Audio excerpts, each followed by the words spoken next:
Yeah, in this position, there are a few more pieces on the board, but I think it's still an extended endgame study.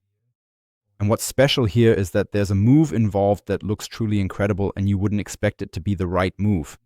And with that, welcome to the most beautiful chess problems of all time. This is a study by Wotawa from the year 1960. White is to move, and white can actually win this game. At this point, I encourage you to pause the video and try to find the solution yourself. You had the chance to pause the video, so now let's take a look at the possibilities. Let's first assume, okay, there's a knight hanging here, so let's just capture it.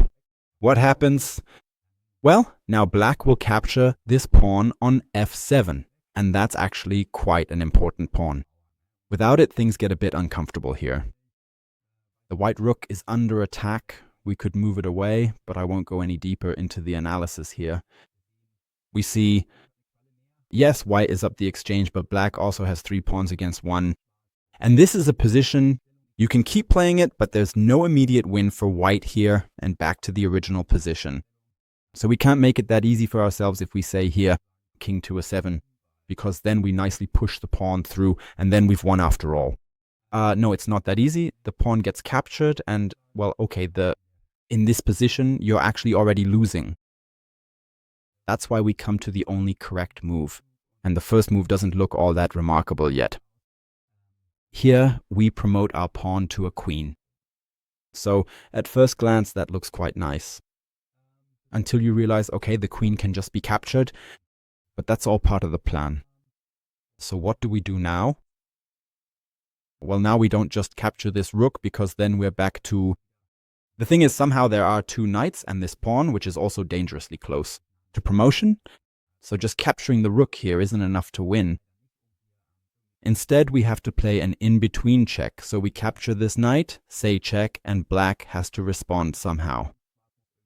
Of course, if black moves somewhere else here away from their own rook, then will this rook fall? And then we actually have a winning position here.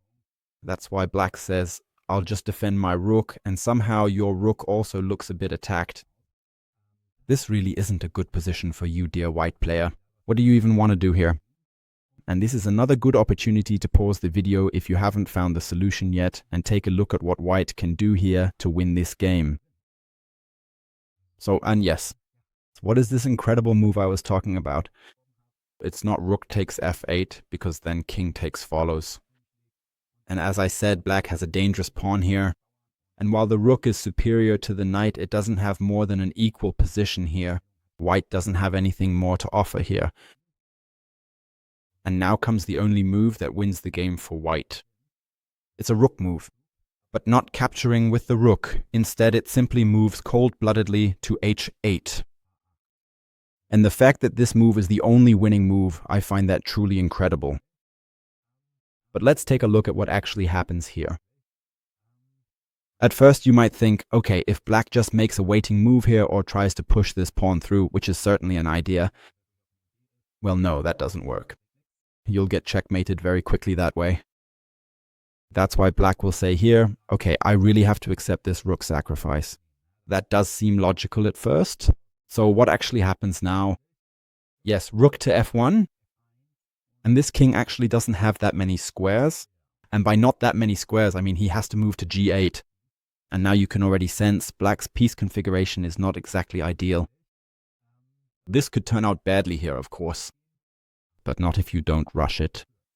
If you now say bishop to e8 and you're threatening some really nasty things here, and black can calmly push his pawn here, that doesn't bother me at all. No, black still has an escape route if he simply plays h6. That doesn't work. We can give check, but at the latest, after king to h7, we have to admit it. The rooks get exchanged, and now you're left with a pile of broken pieces. As white, you're going to lose this game. That's why in this position, you still have to find a really, really good move. And that's this quiet move. Or what does quiet even mean? But it's h6. And black has no meaningful answer to that. Let's take a look at what happens if b2 comes. Yeah, then we just play king to e8. And nothing can stop the rook's checkmate anymore. Because remember, h6 as an escape square, now that's no longer possible. It's similar. If black thinks, I'll play g6 here, then we just play as well. King to e8. And black really won't be able to prevent the rook from breaking in anymore. The critical move here is g takes h6. But again, no big surprise here.